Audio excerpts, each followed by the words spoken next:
Hello and welcome to mods that make Red Dead Redemption 2 even more survival game. Basically, a vanilla game is not that survival based. You mostly do missions. Sometimes you can play survival, true, you can gather food, sleep, have your own little camp, whatever. But it's not as good as using mods that actually force survival into the game. So I've gathered a list of 5 mods which make the game a bit more realistic, and on the other side make it a bit more important to stay alive and be more careful. If any point in the video, if you do enjoy, be sure to subscribe because it does help me out a lot. And let's begin with number 5.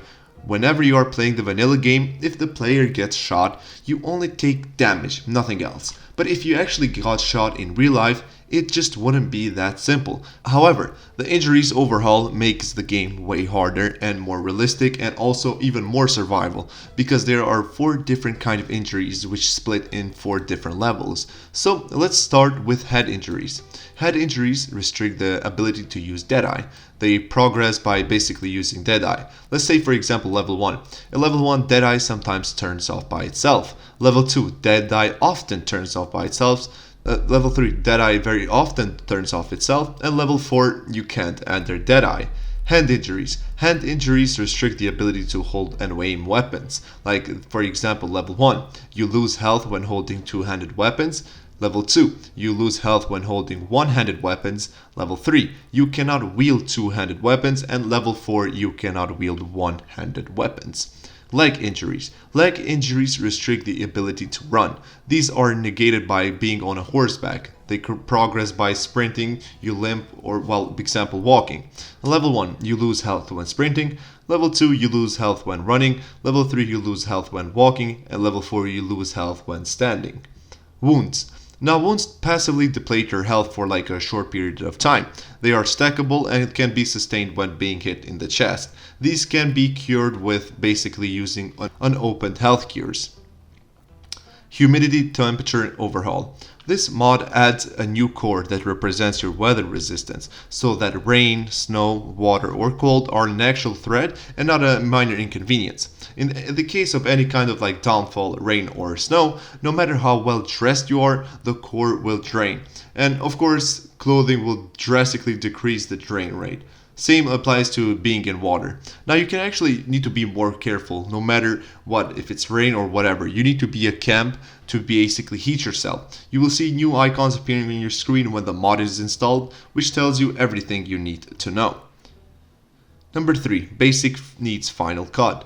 This mod adds 5 new cores: hunger, thirst, urination, equipment weight, and exhaustion. Hunger. You refill the core by eating, and if the core reaches 0, you will receive penalties. Also, if it's cold outside, the core will decrease faster. Thirst. When you enter a water source and activate the survival menu, 3 new prompts will appear. Wash yourself, which basically refills your outer stamina bar. Drink water, which basically makes Arthur drink from the source, filling the thirst bar. And refill canteen. This basically fills your canteen, and once it's full, you can use it up to 4 times before having to fill it up again. Urination. I mean, not much to be said there. You will see a new icon telling you to piss. Equipment weight. As the name says, the more weapons you have equipped, the slower you will walk. So now if you want to run fast as you used to, you need to hold little to no weapons, like for example just a revolver. Number 2, dynamic seasons. In the vanilla game, I really wanted to see, for example, Valentine or Rhodes or even Saint Denis covered in snow. So now with this mod, it is possible. And also remember, if it's cold outside, you need to wear bigger clothes. You wear like a jacket, coat, whatever. And again, this is why I combined the humidity and temperature overhaul exactly with dynamic seasons. So it just fits together super perfectly to make this game a bit more realistic, and also in the other hand a bit more harder. 1. Now let's make the game even more harder and even more important and even more dangerous. Everything.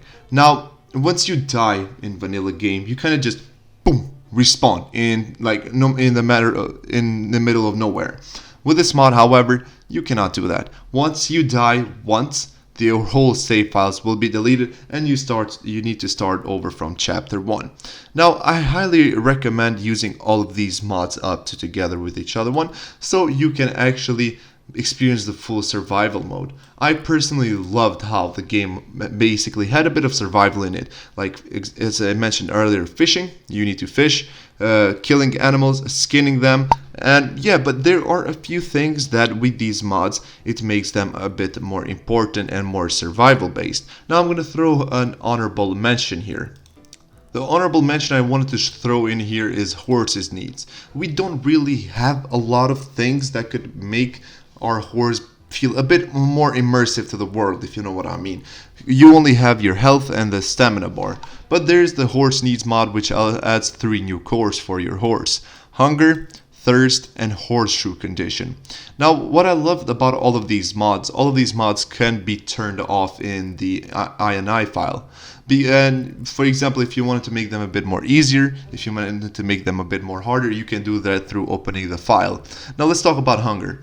Hunger is basically very similar to the basic needs one. You basically need to refill the horse by basically feeding it. You need to feed your horse more regularly, because now there's a new icon for it. It's because you need to feed the bad boy.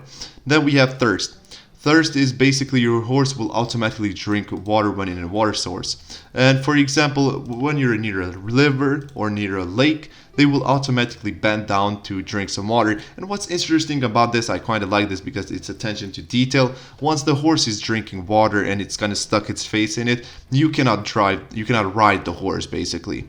Horseshoes. Basically, its drop rate is dependent on the way you use your horse. Galloping drains the core the fastest, and trotting drains at a normal rate.